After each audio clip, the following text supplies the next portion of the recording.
100-200 नेता ऐसे जब बहुजन समाज के पार्लियामेंट में जाएंगे तो इनकी औकात नहीं स्टैचू को ये पीछे लगा दें। की लड़ाई तो प्रतिनिधित्व की है ना, आप लोग अपनी एनर्जी क्यों मूर्तियों पर या प्रतिमा पे खर्च कर रहे हैं? ये आप बात आपकी बिल्कुल ठीक है, लेकिन मूर्ति भी हमारा एक आस्था का केंद्र है। जैसे हर कोई कावड़ लेने के लिए चला जाता है, उनकी आस्था है, और सरकारें कितना जो उनके लिए फूल बरसाते हैं, कितने उनके लिए शिविर लगाते हैं, कौन शिविर लगाने वाले हैं, कौन फूल बरसाने वाले हैं, ये बात भली भांति इस देश के बहुजन समाज समझ रहा है धीरे धीरे, लेकिन वो अंधविश्वास है, उससे कोई प्रेरणा नहीं मिल रही है। लेकिन बाबा साहब की, अंबेडकर जी की, ज्योतिबा फूले की, माता सावित्रीबाई फूले की, फातिमा शेख की अगर आप 5 सेकंड के लिए भी अगर फोटो को अच्छी तरीके से निहारोगे, उसको देखोगे, तो आपको पता चलेगा कि उसके अंदर कितनी एनर्जी है। उन्होंने कोई तलवार नहीं ले रखी, कोई धनुष बाण नहीं ले रखा, कोई गदा नहीं ले रखी। इस देश के अंदर स्कूल बनाए हैं, इस देश के अंदर उन्होंने अच्छे अच्छे मेडिकल बनाए हैं, इस देश के अंदर अमन शांति के लिए तमाम साफ सफाई से लेकर के, और जहां पढ़ने तक का अधिकार नहीं था वो वहां से हमने मिले हैं। इसलिए हम कह रहे हैं ये पाखंडवाद से हट करके, और बाबा साहब की स्टैचू इसीलिए कि हमारे लिए सबसे बड़ा एक मतलब आइकन है वो, उससे हमारे को बहुत सारी एनर्जी मिलती है। आप इस बीजेपी से उम्मीद कर रहे हैं जिसके नेता ये कहते हो कि संविधान बदल देंगे अगर 400 पार हमारी सीट होती है, इस बीजेपी से आप उम्मीद कर रहे हैं? देखिए, इस बीजेपी से कोई उम्मीद नहीं है। हम लगातार जब से ये 14 में सरकार आई थी, पहले वो व्यक्ति हैं इधर ये शपथ ले रहे थे और हम इनके दरवाजे पे जा करके जय भीम के नारे लगा रहे थे। हमने पता इनसे बड़ा इस देश के अंदर कोई आतंकवादी नहीं है। इस देश के अंदर अगर कोई हिंदू मुस्लिम का विवाद खड़ा करते हैं और दलितों में भी अगर कोई फाइट डालने का काम करते हैं, तो खाली आज आरएसएस और बीजेपी है। बार बार संविधान बदलने की बात ये कहते हैं, क्या जरूरत है? इस देश में इससे बड़ा कोई ग्रंथ नहीं है। तो ये जो चीज है इनको भली भांति पता है कि इस देश का 85% लोग हैं वो सारे एक मूवमेंट में, एक विचारधारा में आने लगे हैं। इसीलिए इस तरीके के खुद नहीं करते तो इनडायरेक्टली ये जाके कभी कोर्टों से करवाने का प्रयास करते हैं, और कभी ये अपने आरएसएस के गुंडों को, किसानों को जब आतंकवादी कहता है, महिलाओं को ये 400 रुपए वाली बिकने वाली जो इनकी सांसद बोलती हो, तो इनसे कोई उम्मीद किसी प्रकार की नहीं की जा सकती। लेकिन ये जनता है, ये स्टैचू तो वहीं लगेगी।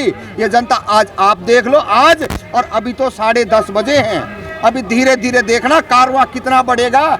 इनकी लोहे के चने चबवाने का काम करेंगे। तमाम यूपी, बिहार, राजस्थान, केरला, मैं खुद हरियाणा से आ रहा हूँ, धमकी दी जा रही है। धमकी बिल्कुल चेतावनी है। अगर समय रहते 400 पार कहने वाले कुकर मुत्ते कहाँ चले गए आज? वो आज उनको पता नहीं है, आगे 240 पे है, और ये भी कितनी हेरा फेरी करी है। 10,000 वोटों की, 5,000 वोटों की, 1,000 वोटों की हेरा फेरी करके ये 240 पहुंचे हैं। इस देश की जनता को सब पता है कि किसके हक अधिकार मारे जा रहे हैं। जब आप 10% रिजर्वेशन देने की बात होती है, कोई देश में धरने नहीं होते, कोई प्रदर्शन नहीं होते, और ये 1 मिनट में जाना सारे के सारे हमारे वाले भी जो नालायक, निकम्मे और जलील लोग थे, उन्होंने भी टेबलों को थपथपाने का काम किया। आज हम पूछना चाहते हैं उनसे, आप SC/ST आरक्षण पर जो फैसला है उसकी बात कर रहे हैं क्या? मैं करो जो पहले उन्होंने 10% का जो जनेऊधारी आरक्षण था उसका समर्थन किया, EWS का, उनका वो कहाँ थे, क्या खा रहे थे? भांग खा के सो गए थे उस टाइम में?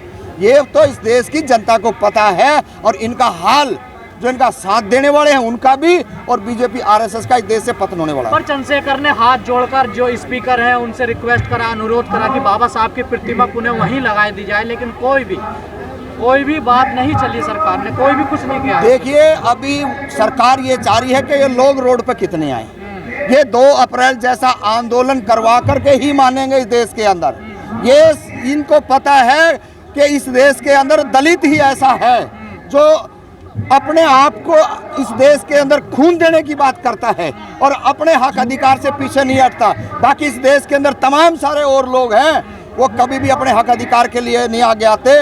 तो इसीलिए उनको पता है कि इनका टेस्ट चेक कर रहे हैं, कितनी एनर्जी बची है, कितनी ताकत बची है। लेकिन ये ताकत का वो गलत फहमी में कोई और कदम ना उठा लें। 2024 के चुनाव में संविधान लेकर जो लोग वोट मांग रहे थे, आज वो नहीं आ रहे हैं बाबा साहब की प्रतिमा लगवाने के लिए। तो वही है ना, ये तो दलितों को सोचना चाहिए, वंचितों को सोचना चाहिए, जो लगातार इस देश के अंदर संविधान की कॉपी लेकर के घूम रहे थे, लाल रंग की डायरी, वो आज उनके मुंह में क्या दही जम रही है। वो आगे फिर विधानसभा के चुनाव में गेम करेंगे, और ये गेम को समझना पड़ेगा।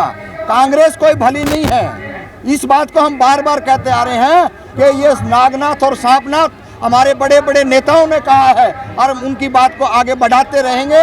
इनसे दोनों से सावधान रहना पड़ेगा हम लोगों को, तब जा करके हम कहीं ना कहीं हमारे महापुरुषों के मान सम्मान और उनके हक अधिकार की लड़ाई और अपने हक अधिकार की लड़ाई। लेकिन चंद्रशेखर के अलावा कोई भी इस मुद्दे को नहीं उठा रहा है। तमाम दलित सांसद, विधायक, एमएलए कोई नहीं बोल रहा है। नहीं कहा ना चंद्रशेखर ने, तो अभी कल परसों की चंद्रशेखर जी ने कहा, परसों ही कहा है कि मेरे जैसे अगर 20 सांसद इस पार्लियामेंट में हो जाएगी तो इनकी औकात नहीं है। तो औकात बताने का यही है कि आज बोलने वाले, लिखने वाले और उनकी आंखों में आंख मिला के बात करने वाले हमारे सांसद के अंदर पहुंच रहे हैं। और आज इस देश के अंदर तमाम जाति और धर्म और अलग समुदाय से देख लीजिए, जो दलित समाज का युवा जो लड़ने के लिए आ रहा है, किसी के अंदर कहीं भी नहीं है। इससे हमारे को उम्मीद नहीं, पूरी आशा है कि हम बाबा साहब की स्टैचू को वहीं स्थापित करेंगे। और तमाम इस देश के और लोगों को आपके माध्यम से कहना चाहते हैं, अगर समय रहते आप नहीं सचेते तो आपका सत्यानाश करने के लिए ये बीजेपी, आरएसएस और कांग्रेस भी कम नहीं है। आप लोगों को एक साथ आना चाहिए और तमाम लोगों को इसके अंदर आप अपनी स्टैचू को लगवाने के लिए रोडों पे कोहराम मचा दो। अगर आज स्टैचू नहीं लगती है बाबा साहब की, ज्योतिबा फूले की, तमाम महापुरुषों की, तो ये देख लेना कि हमारी गलती होगी, हमारी नाकामी होगी और इसका सरकार हमारे को गुमराह करके और कहीं ना कहीं हमारे को नुकसान पहुंचाने का काम करेगी। प्रेरणा पार्क बना दिया, उसी में सभी की मूर्ति लगा दी, चाहे महात्मा गांधी हो, चाहे शिवाजी हो, चाहे बाबा साहब हो, चाहे ज्योतिबा फूले, सभी की मूर्तियां वहीं लगा दी एक साथ। नहीं, पीछे क्यों लगाई, सवाल तो यही है ना। आप पार्क आगे बढ़ा देते, पार्लियामेंट तो अब नई बन चुकी है ना भाई, यहाँ पे ही इतनी काफ़ी स्पेस है। मैं एक दफ़ा नहीं है, 2012 से लगातार जा रहा हूँ और कितने देश के कितने स्टॉल लगती हैं।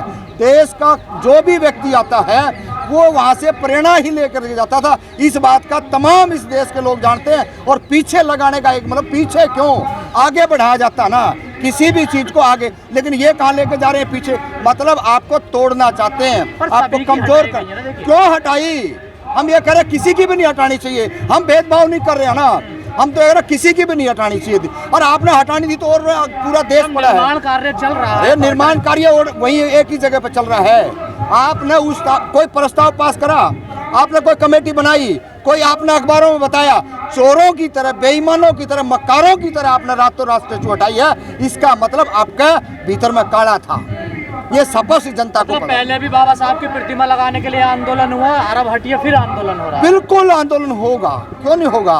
ये हमारे, मैं कह रहा ना, मैंने जैसे कहा, ये टेस्ट लेना चाह रहे हैं और टेस्ट में हम फेल होने वाले नहीं है। ये जितने मर्जी षड्यंत्र रच ले, इनके षड्यंत्रों को तोड़ करके हम आगे बढ़े। अगर आपने अभी तक हमारा चैनल सब्सक्राइब नहीं किया है तो सब्सक्राइब करें और घंटी का बटन बिल्कुल भी दबाना ना भूलें, ताकि सभी लेटेस्ट खबरें पहुंच सकें आप पे सबसे पहले।